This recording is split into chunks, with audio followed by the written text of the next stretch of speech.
তোর বাপেও খাবে। এই আসসালামু আলাইকুম, দিস ইজ রাফসান।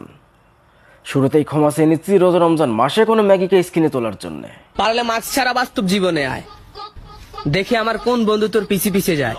ক্রাশ তো তোর বন্ধুরা না, তোর বাপেও খাবে। বিশ্বাস কর বোন, তোর এই ভিডিওটা দেখার পর আমি তোর প্রোফাইলে ঢুকছিলাম। তোর প্রোফাইলে যাওয়ার পরে যা দেখছি, তোরে দেখার পরে ক্রাশ খাওয়া তো দূরের কথা, আমার বাসটাও একটু লড়াচড়া দেয় নাই। চাইছিলাম রোজা রমজান মাস একটু ভালো হয়ে থাকবো, কাউরে নিয়ে কোনো খারাপ কথা কমো না, কাউরে স্ক্রিনে তুলবো না, তোদের মতো ম্যাগিদেরকে সাইরা দিব। কিন্তু বিশ্বাস কর, আমি আর সহ্য করতে পারি না তোর কার্যকলাপগুলো দেখা। এই যে তুই যে তোর এই যে মুখে গন্ধ লে, তুই যে ভিডিওর সামনে ক্যামেরার সামনে এসে এই যে চাটাচাটি বা চুমাচাটিগুলো করস, এগুলো দেখার পরে বিশ্বাস কর রোজা রমজান মাসে আর সহ্য হয় না। তুই কি মানুষ? মার কাছে তোর বাপে মানুষে থেকে কি তোর জন্ম দিছিল, নাকি কুত্তা গরু ছাগলে জন্ম দিছিল তোরে?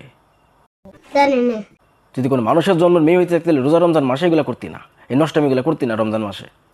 তো তোরে নিয়ে সংক্ষেপে একটা কথা বললি শোন, তুই একটা খানকি, তোর মা একটা বেশ্যা, আর তোর বাপ একটা মাদারচোদ।